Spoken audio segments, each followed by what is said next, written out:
Bonjour tout le monde et bienvenue sur Mini PDLV. Je suis très content de vous présenter aujourd'hui une belle italienne.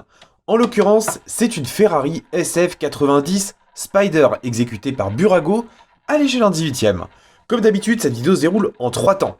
Première partie, on découvre la miniature en musique. Deuxième partie, je vous parle un petit peu de l'histoire de la Ferrari SF90. Troisième partie, on analyse cette miniature et ce qu'elle vaut vraiment son prix. On commence en musique. Go!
Je vous le disais en introduction, voici donc une Ferrari SF90.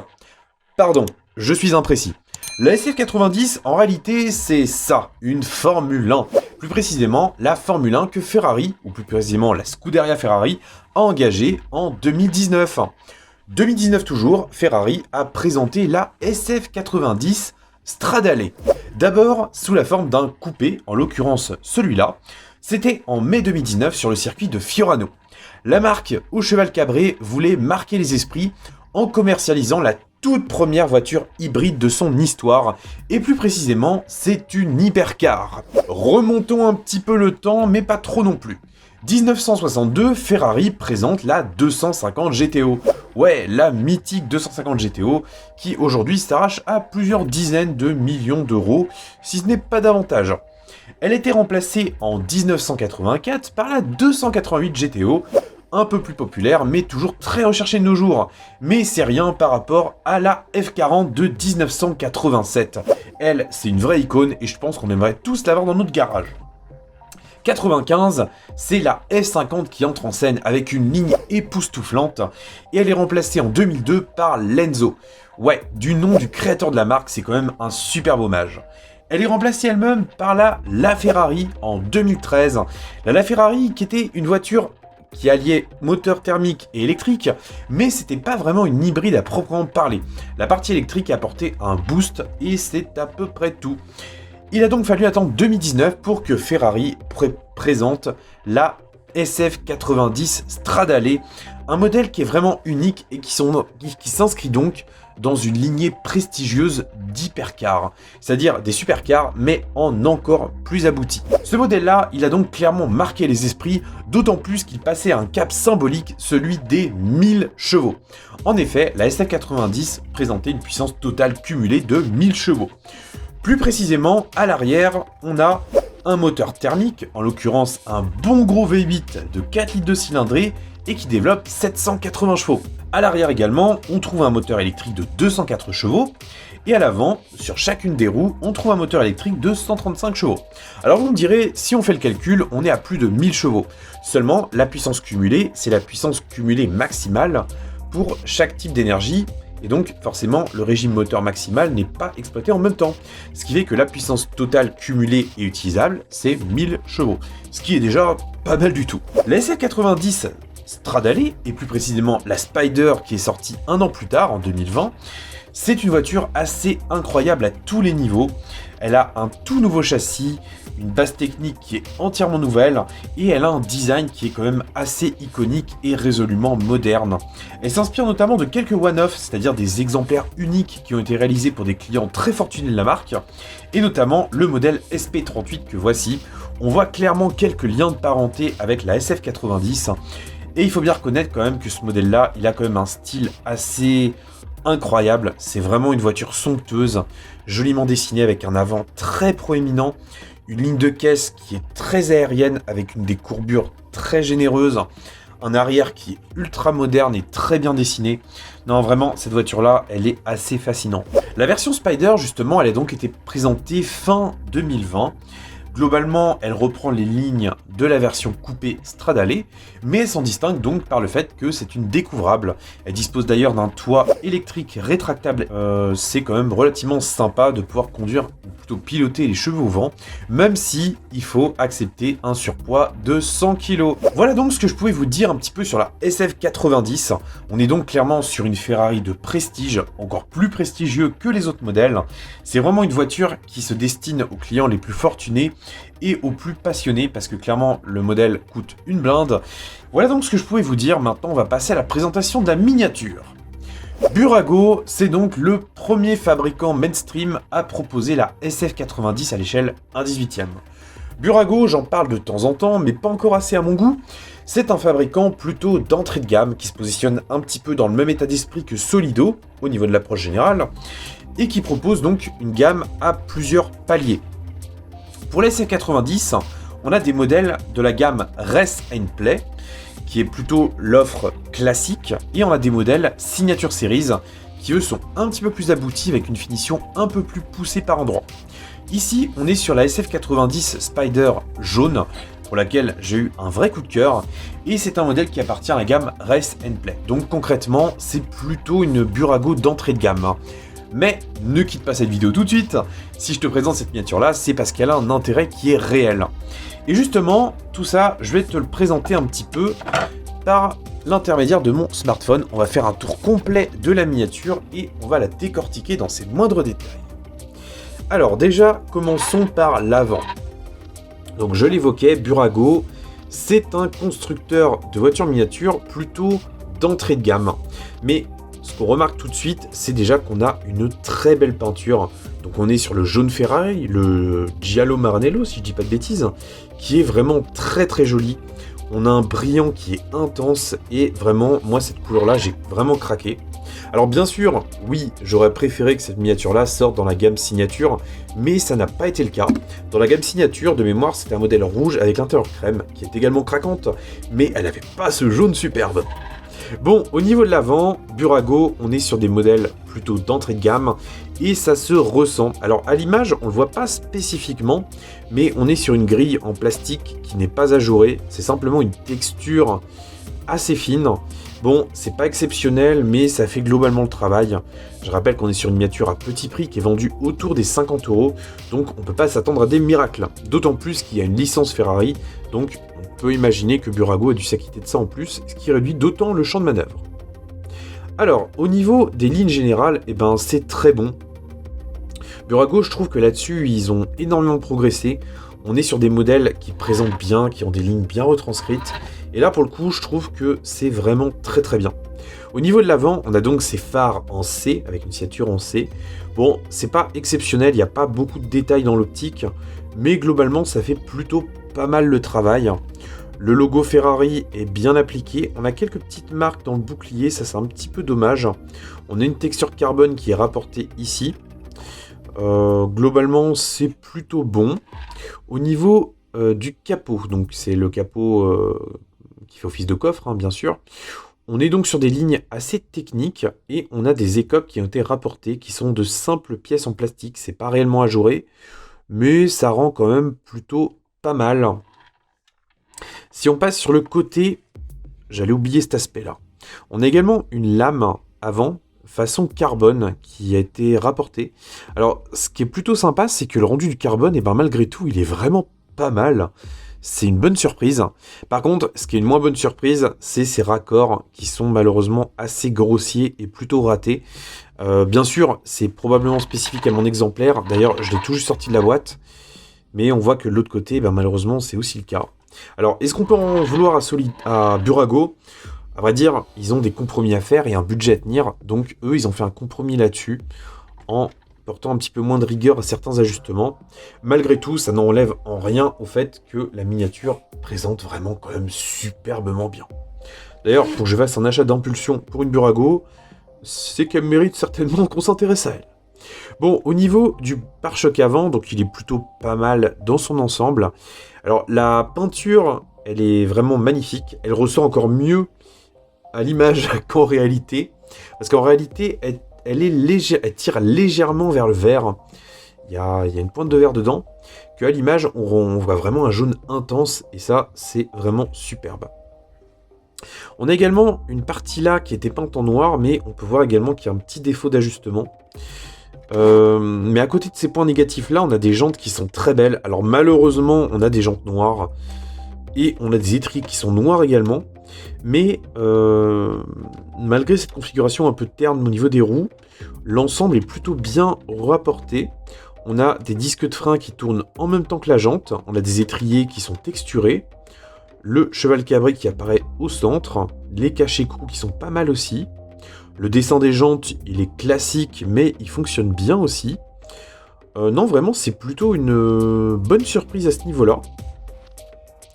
Alors, l'écusson de la marque apparaît naturellement sur les ailes avant. On a également des rétroviseurs qui sont assez aériens et qui prennent appui directement sur la porte. Alors, la mise en peinture, elle est un petit peu moins rigoureuse que pour la carrosserie. On a des petites coulures. Mais globalement, voilà, ça fait le travail. Et pour une miniature dans ce ordre de prix-là, c'est tout à fait acceptable. Le miroir est bien appliqué. La porte, dans sa globalité, est plutôt pas mal aussi. On a des bas de caisse qui présentent assez bien aussi. Donc là, on est sur la pièce en plastique. Non, j'arrive pas à zoomer mieux que ça. Mais c'est correct. Là, par contre, les écopes au niveau de l'arrière, elles sont un petit peu moins réussies. Bon, la fibre de carbone est globalement bien restituée, mais on aurait pu s'attendre un petit peu mieux. On perçoit également ici le coffret qui permet d'accueillir la capote électrique, donc, qui est en dur. Ça fait le travail. On a également cette partie-là qui est en métal aussi, au même titre que le bouclier arrière. Donc c'est quand même plutôt correct. Alors à l'arrière, honnêtement, je suis un petit peu plus mitigé. Les optiques, elles manquent un petit peu de traitement. Ça fait un peu cheap et c'est dommage. Parce que le rendu arrière, on est quand même sur un visuel qui est assez chargé. Dans le jargon, c'est ce qu'on appelle un gros cul. Et on a quand même quelques petites lacunes. Alors ça, c'est pareil, c'est pas terrible. Malheureusement, on est donc sur une gamme classique de Burago, ce qui fait qu'on a beaucoup de plastique. Alors heureusement, on a quand même des jeux de texture qui sont là et qui sont quand même pas mal. Le diffuseur d'ailleurs, lui, il est plutôt correct. Les sorties d'échappement sont également bonnes. D'ailleurs, on voit bien qu'elles sont creusées un petit peu, mais pas trop. Malheureusement, le cheval cabré, c'est une simple décalcomanie et elle ressort assez mal. C'est un petit peu dommage parce que hormis ça, vraiment, c'est pas mal. Là, le troisième feu stop, c'est également une simple mise en peinture. Et juste au-dessus, on a le lettrage Ferrari qui apparaît. Donc un arrière qui est perfectible, mais qui passe quand même. Mais clairement, on aurait pu s'attendre à un petit peu mieux. En fait, l'arrière fait un petit peu jouet, tandis que le reste de la miniature est plutôt réussi quand même. Donc c'est un petit peu dommage. Bon, à côté de ça, on a quand même une miniature qui présente bien. La ligne de caisse est très bien reproduite. De toute manière, les produits dérivés de chez Ferrari, généralement, sont quand même plutôt bien exécutés. Passons maintenant en revue le dessous de notre SF90 Spider. Bien sûr, je l'ai prise du mauvais côté, vous avez l'habitude. On retrouve des références. On a une texture intégralement façon fibre de carbone. Ça, c'est plutôt pas mal. On perçoit également pas mal de petits éléments qui permettent de mieux générer les flux d'air. Donc ça, c'est très bien de les avoir reproduits également. C'est pas le genre de choses qu'on peut voir trop facilement, à moins que vous voyez une SF90 retourner sur le bord de la route, mais dans ce cas-là, c'est pas très cool. Par contre, ce qui n'est pas très cool non plus, c'est de voir que il n'y a pas de pare-boue et que tout est peint couleur carrosserie. Ça, malheureusement, c'est pas terrible visuellement. Mais les pneus sont joliment texturés, donc ça compense un petit peu. De toute manière, il n'y a vraiment que quand on tourne les roues qu'on peut distinguer le fait que les arches n'ont pas été habillées. Hormis ça, on a quand même un truc sympa aussi, c'est qu'à l'arrière, on a une petite vitre qui permet d'apercevoir le moteur V8. Donc on est donc sur un moteur V8 de 4 litres, qui est plutôt pas mal, mais clairement on voit pas grand chose non plus. On distingue également le fait que l'on ait deux trappe à carburant. Alors, j'ignore laquelle correspond à celle pour le sans-plomb et celle correspond pour la recharge électrique. Si vous le savez, mettez-le en commentaire. Mais toujours est-il que ça fait écho et la symétrie, c'est pas mal parfois aussi. Hormis ça, donc, on est donc sur une belle pièce. D'ailleurs, quand on prend un peu de recul, on voit vraiment que la miniature est assez impressionnante. Vraiment, c'est une miniature que je suis assez content d'avoir dans ma collection. Alors personnellement, je l'ai acheté avec une petite remise, elle m'est revenue à 45 € sur Modellissimo, et je trouve qu'elle vaut quand même globalement son prix. Maintenant, regardons un petit peu les ouvrants. Alors, il y a 5 ouvrants sur cette miniature. Et oui, c'est plutôt pas mal. On a tout d'abord une partie qui est un peu compliquée à ouvrir, c'est ce petit cache moteur. Alors concrètement, il ne sert absolument à rien, mais c'est quand même sympa de l'avoir. On distingue le lettrage Ferrari sur la partie haute des culasses. On a un peu de texture fibre de carbone, on a quand même du détail à défaut d'avoir de la finition, donc ça c'est plutôt correct. Au niveau de l'arrière, on peut également accéder à ça. Une partie qui permet en fait de voir le haut de la capote, qui est rétractable théoriquement, mais qui là est en position fixe. Et là malheureusement, il y a un gros point négatif sur cette miniature là, c'est que la mise en peinture est assez approximative. On distingue l'après et de la peinture qui a été plus ou moins appliquée et aucunement vernie. Ça c'est vraiment dommage, ça gâche clairement le rendu. Et quand je vous disais que la miniature, il y avait quand même une pointe de verre dans le jaune, et ben c'est confirmé parce qu'on voit bien qu'il y a une couche de verre qui a été appliquée. Maintenant, passons au niveau du coffre avant. Alors, j'ignore de quel côté il s'ouvre. À vrai dire, j'ai pas regardé la miniature plus que ça avant de faire cette vidéo. Et ben voilà, il s'ouvre tout simplement comme ça. Bon, il n'y a rien de spécial à voir. On a de la texture fibre de carbone. Bon, c'est honnête, sans être exceptionnel. Les charnières, par contre, sont assez grossières. Ça, c'est un peu dommage. Mais globalement, voilà, on est cohérent avec le prix de vente. Tac. Et on a deux derniers ouvrants. Ce sont tout simplement les portes. Oh là là, mon dieu, catastrophe. Hop. Et ben voilà, là on a le problème qui est encore plus amplifié. C'est-à-dire que les passages de porte n'ont clairement pas été peints de manière suffisante. C'est assez grossier et c'est clairement dommage d'avoir ça. Même si on est sur une miniature pas très chère, ça aurait été sympa un peu plus de finition. D'ailleurs, en parlant de finition, il y a clairement du détail sur cette miniature-là, mais la finition paraît un peu cheap. On voit que le plastique n'est pas d'une grande qualité, il est un peu trop brillant. On a un écran central qui apparaît là. On a également des compteurs numériques. Le sélecteur de vitesse. Les contreportes qui sont assez basiques, mais avec quand même un peu de texture carbone, donc ça c'est quand même plutôt cool. Quant au siège, ben, sans être exceptionnel, ils font le travail, mais ils sont assez granuleux, et ça c'est un petit peu dommage quand même. On a également les pédales qu'on distingue dans le fond. La reproduction est correcte. Le volant, quant à lui, est plutôt pas trop mal aussi. Pareil, il y a toujours pas mal de détails, mais le rendu granuleux est vraiment pas très chic. Par contre, truc marrant, on a quand même les palettes qui sont bien derrière le volant. Et globalement, tous les détails sont un peu là. C'est juste que la finition, elle manque un petit peu de rigueur. Alors bien sûr, Burago a un budget à tenir, et donc il faut faire des compromis. Ça, j'ai aucun problème avec ça. C'est tout à fait normal, tous les fabricants sont obligés d'en faire. Mais pour cette SF90 Spider, je trouve qu'on a quand même un petit déséquilibre avec une peinture qui est superbe, mais des intérieurs d'ouvrants qui auraient clairement dû être mieux peints. Pareil, on a des ajustements qui manquent de rigueur. Je le vois que là, mais la touche de jaune qu'on voit là, tout comme les charnières, ça aurait dû être mis en peinture, ça aurait été quand même beaucoup plus joli. Et c'est dommage d'avoir ça parce que sinon la miniature en elle-même est très homogène.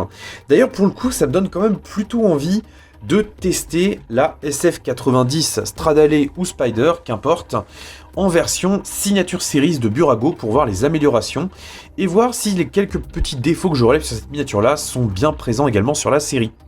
Sur ce, j'espère que cette petite vidéo vous aura plu, ça m'a fait très plaisir de vous présenter ce modèle-là, d'autant plus qu'il m'a été pas mal réclamé, que ce soit par moi-même ou par certains d'entre vous. Merci encore une fois du fond du cœur de me suivre chaque dimanche dans mes péripéties et dans mes vidéos. Ça me fait extrêmement plaisir de voir que vous êtes quasiment 4000 sur la chaîne. C'est purement exceptionnel et j'aurais jamais pensé qu'on atteindrait un tel cap un jour. Allez, je vous laisse, prenez soin de vous et de votre famille, conduisez pas comme des pirates, surtout en ville. Salut!